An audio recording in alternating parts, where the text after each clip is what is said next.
Yo crewmates, Godspeed ahead, Reality Theories here. Hi sa inyong lahat mga katropa, nandito na ang chapter 983, Thunder. Kaya nandito na ulit tayo para sa isang Rayleigh review for deep analysis and easter eggs. Pero bago natin simulan, click mo muna ang like and share dahil malaking tulong yan sa ating channel. At kung hindi ka pa nakasubscribe, click mo na yan at i-hit mo na ang notification bell para lagi kang ma-update sa iba pa nating mga videos like Rogue Theories, Rayleigh at Pananaw, Spoiler Breakdown, at Rayleigh Review. So tama na ang satsat at simulan na natin ang Rayleigh Review ng Chapter 983, ang pagliligtas ni Yamato kay Luffy.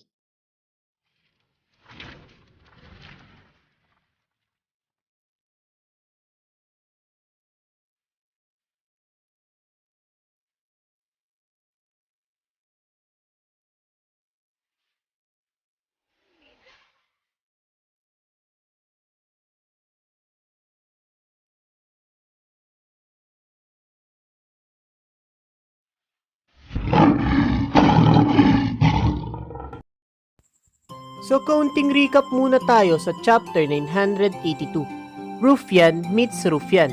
Pinakita dito nagkakasiyahan si Orochi at Kaido, kung saan hinaharot nitong si Black Maria si Kaido, hanggang dumating nga itong si Kanjuro kasama ang bugbog na Momonosuke.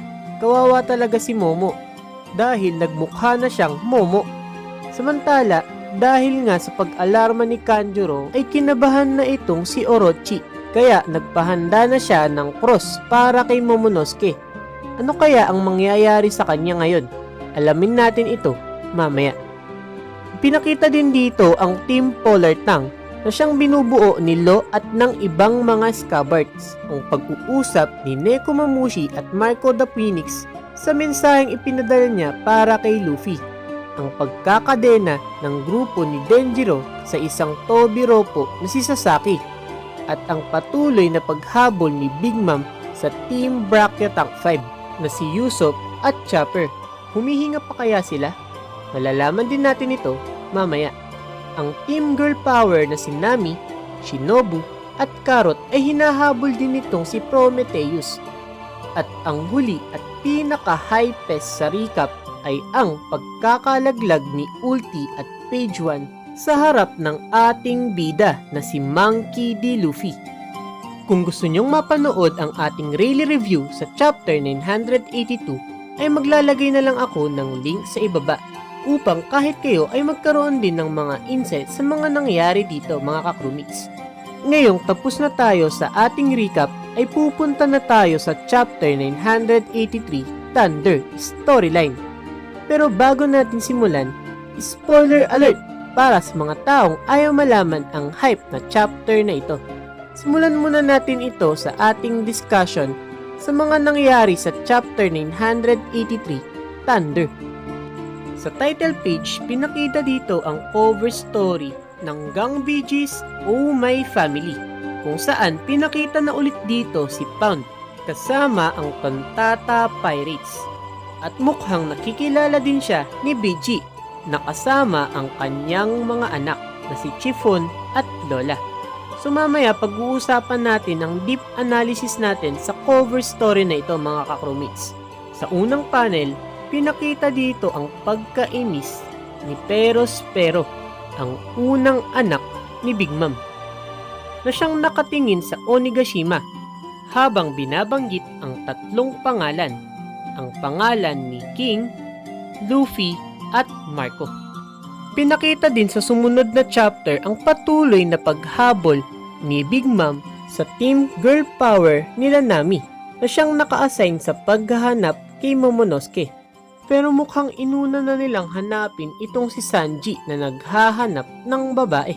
So ano naman ang nangyari kila Usopp at Chopper mga kakrummates? Huwag kayong mag-alala. Patuloy pa rin naman silang humihinga. Mukhang nagkaroon lang naman sila ng malaking bukol dahil sa paghabol nitong si Big Mom mga kakrummates. At may tinrigger din ito sa Brachiotank 5 na naging dahilan para sa isang weird transformation. Samantala, ang bugbog na Momonosuke ay naitali na sa kanyang krus na inihanda ni Orochi na mukhang nagmamayabang sa Beast Pirates. Si Zoro, Kid, at Killer ay patuloy pa rin nakikipaglaban sa mga Beast Pirates. At mukhang nagkahiwa-hiwalay na sila nila Luffy. I hope hindi nga lang maligaw itong si Zoro, mga kakumates. Samantala, si Luffy ay nagsimula ng makipaglaban kay Ulti at Page 1 kung saan patuloy na nakikipag-headbutt itong si Ulti. Grabe, ang tigas talaga ng ulo. Nag-transform na nga ang mga Tobiropo na si Page 1 at Ulti sa kanilang mga Ancient Zoan na mapag-uusapan natin mamaya, mga kakrewmates. Samantala, si Luffy na na-corner ng dalawa ay mukhang tatamaan ng isa sa pinakamalakas na atake ni Ulti, ang Ul Meteor. Ngunit naligtas siya ni Yamato. Opo, mga kakrewmates, niligtas siya ng anak ni Kaido sa pamamagitan ng signature move ni Kaido, ang Thunder Bagwa or Divine Thunder, mga kakrewmates. Sinabi din ito kay Luffy na matagal niya na itong hinihintay, mga kakrewmates. Bakit nga kaya? Ano ang kanyang dahilan para masabi ito, mga kakrewmates? So war update muna tayo, mga katropa. Ito ngayon ang kalagayan sa Onigashima. Sa Eastern Sea ng Onigashima, makikita natin si Perospero at ang Team Polar Tang na nasa ilalim ngayon ng tubig, mga kakrewmates. Ang mga backup naman ng Uprising Army na sila Nekomamushi, Izo at Marco ay nasa southeastern part ng Onigashima. Sa eastern part kung saan matatagpuan ng brothel ni Black Maria, dito makikita ang coward trio, si Big Mom at ang nawawalang si Sanji. Patuloy naman ang pagsasagawa ng pincer attack ni Denjiro at Kinemon. At nasa kastilyo pa rin ang pinakakontrabida ng istoryang ito, mga crewmates, si Kaido at Orochi na siyang kasama ni Kanjuro at Black Maria. Kasama din nila ang bugbog na si Momonosuke. Sa southern part din ng Onigashima, makikita itong si Sasaki na nakakadena pa rin. At ang worst generation ay nakapuslit na nga sa kastilyo ni Kaido. Ngayon, punta na tayo sa Easter Explain ng ating istorya, mga kakrewmates, kung saan mapag-uusapan natin ang deep analysis at Easter explanation ng ating napag-usapan na Chapter 983, Thunder. So game, simulan na natin, mga kakrewmates. Unahin muna natin ang cover story ng Chapter 983, ang pagpapatuloy ng kwento ng Gang Beijis Oh My Family, kung saan pinapakita dito na mukhang nakikilala ni BG si Found. Pero bakit nga ba, mga kakrewmates? Maalala natin na sa Big Mom Island arc, si Pound ang nagsilbing decoy para sa grupo nila Sanji na siyang may responsibility para gumawa ng wedding cake ni Big Mom. Grabe, nakakatakot talaga ang hunger pangs ni Big Mom. Maalala din ninyo na si Pound ang siyang nakalaban ni Oben at nag-alam Mr. Pogi siya doon, mga kakrewmates, dahil si Sanji talaga ang umaatake kay Oben, ang anak ni Big Mom. Sa cover story din na ito, makikita natin ang Tontata Pirates na siyang nagligtas kay Pound sa chapter 979 cover story. The Tontata tribe stumble upon a wrecked ship. Ito na kaya ang foreshadowing ni Oda sa existence ng mga dwarf giants na siyang napag-usapan na natin sa ating Rogue Theory na fulfilling the broken promise. So kung hindi nyo pa napapanood ito, mga kakrewmates, ay ine-encourage ko rin kayo na mapanood ito dahil deeply connected ito sa Elbaf arc. Ngayong tapos na tayo for chapter 983 cover story, simulan na natin ang usapan ng 983 storyline. Sa unang panel, pinakita dito ang pagkainis ni Perospero sa tatlong tao habang nakatingin sa Onigashima. Ang unang pangalan na kanyang binanggit ay si King, na siyang unang naghulog sa Big Mom Pirates sa talon ng Wano. Ang ikalawa naman ay si Luffy, na siyang sumira sa pangalan ng Big Mom Pirates pagkatapos ng balita ni Big News Morgan sa turf ni Big Mom. At ang ikatlo naman ay si Marco the Phoenix, ang huling Flying Zoan na naghulog sa Big Mom Pirates. Pinakita din sa panel na ito na patuloy na nagdi-disagree si Perospero sa alyansa ni Big Mom at Kaido. Pupunta nga kaya ng mag-isa si Perospero sa Onigashima? Hinahanda ba ni Oda ang isang malaking plot twist para sa Big Mom Pirates? At ang pinakamalaking katanungan, makakapaghigan din na ba sila Carrot sa pagkamatay ni Pedro? Malalaman natin ito hanggang magpatuloy ang istorya ng One Piece, mga ka-crewmates. Now, pumunta na tayo sa Team Coward Trio na hinahabol ni Big Mom.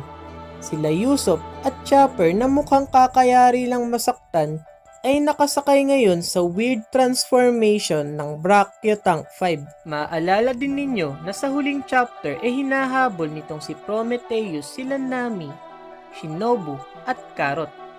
Kaya ngayon ay sila na ang hinabol nitong si Big Mom. At patuloy pa din silang sinusundan ni Prometheus. Si Big Mom naman ay gumawa na ng mga homies na gawa sa mga bagay na makikita sa Onigashima. At siyang makakatulong niya para hanapin sila Nami. At dahil sa kamanyakan ni Sanji, ayun, siya naman ang nawala dahil sa paghahanap niya ng mga prostitutes. Hay Sanji, ngayon pa talaga. Sila Zoro, Kid at Killer ay pinakita din na nasa loob na ng kastilyo ni Kaido at nakikipaglaban sila sa mga gifters. Maaalala din natin na ang bilang ng mga gifters ay nasa 500. Pero sigurado naman tayo na basic lang sa kanila ito dahil sila ang worst generation. Sa loob din ng bungo ng Onigashima, pinagdidiwang ang pagkahuli ni Momonosuke na siyang binugbog ni Kanjuro at itinali na ngayon sa cross na hinanda sa kanya ng mortal niyang kalaban na si Kurozomi Orochi. Di trivia, alam nyo ba na ang lahat ng nasa loob ng bungo ng Onigashima ay inayon talaga ni Oda sa isang tunay na bungo? Ang dome ng Onigashima ay konektado sa Foramen Magnum o Great Hole na makikita natin sa bungo ng isang tao. Ang daan naman sa rear gate ng Onigashima ay konektado sa spinal column kung saan natin makikita ang spinal cord ng isang tao, mga ka-crewmates. Ganyan talaga kagaling si Odachi Senpai. So that is a great idea. Speaking of Momonosuke, ang kanyang crucifixion ay simbolo ng crucifixion ni Jesus. At maalala nyo din na napag-usapan na natin sa iba pa nating mga video tulad ng Wano Kuni End 983 spoiler breakdown na simbolo ng pagkatalo ni Orochi, isang great serpent na siya ding representation ni Satan sa Bible. Ang 20 years ago ay for 2,000 years. At ang connection nito sa father na si Oden, sa advisor or counselor na si Yasui, at si Momonosuke bilang son. At ang pinaka-hype sa chapter na ito ay ang paglalaban ni Luffy sa dalawang Tobiropo na si Page 1 at Ulti. Sinabi din ni Luffy ang kanyang pangalan at ang favorite niyang declaration.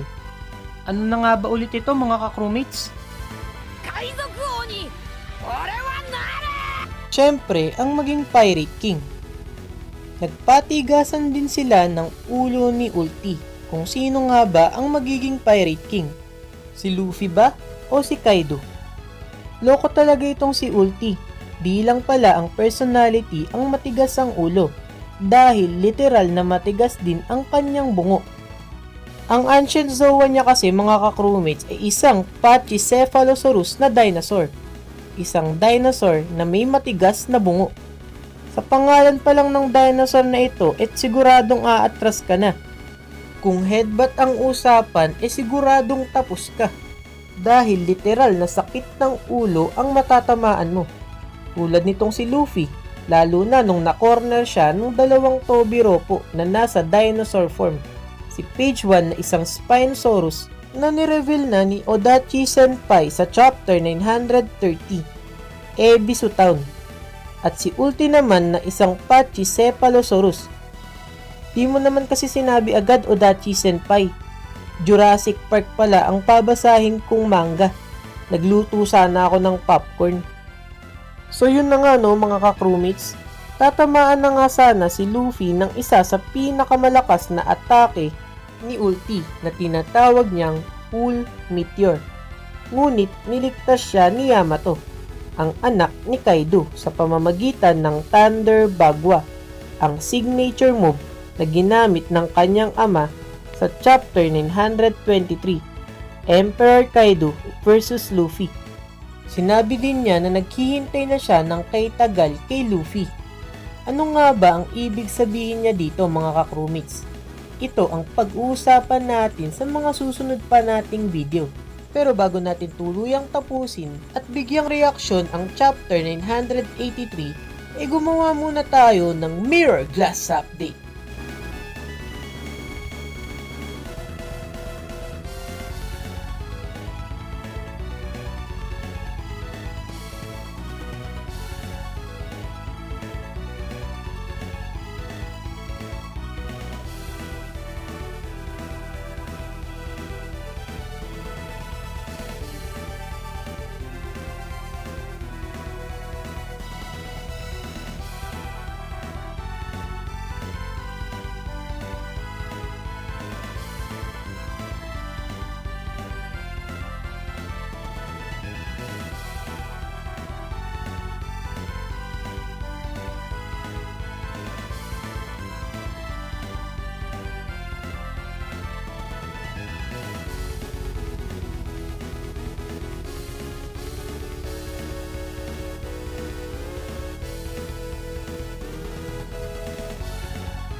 So yun no mga crewmates, hindi talaga tayo binibigo ni Odachi Senpai sa kanyang mga ginagawang kwento sa bawat chapter ng One Piece series. Kumbaga sa pagkain hindi ka magsasawa dahil iba't iba ang putahing inahapag niya mga ka-crewmates.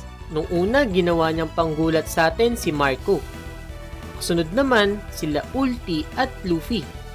Tapos, ngayon, itong si Yamato, na anak ni Kaido. At mukhang hinihintay niya pa si Luffy Pero bakit nga ba mga ka-crewmates?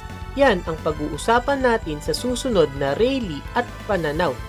Gayon din naman, wala tayong wild prediction ngayon mga ka-crewmates. Dahil napagpasyahan ko nang gumawa ng isa pang segment for wild prediction.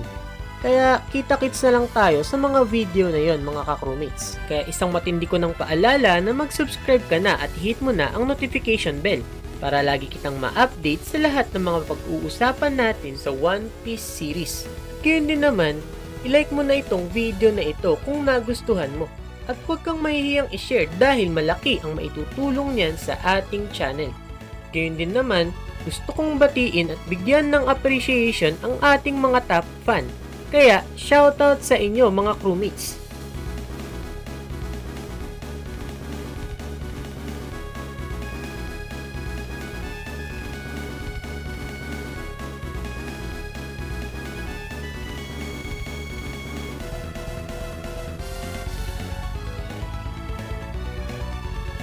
Kaya ngayon mga ka-crewmates, tanggapin nyo ang mainit na arigato gozaimasu. So yun lang mga ka-crewmates. See you in next theory. Keep safe and bye-bye. Keep my head up when I act, head up that's a fact. Never looking back, I'ma keep myself on track. Keep my head up staying strong, always moving on.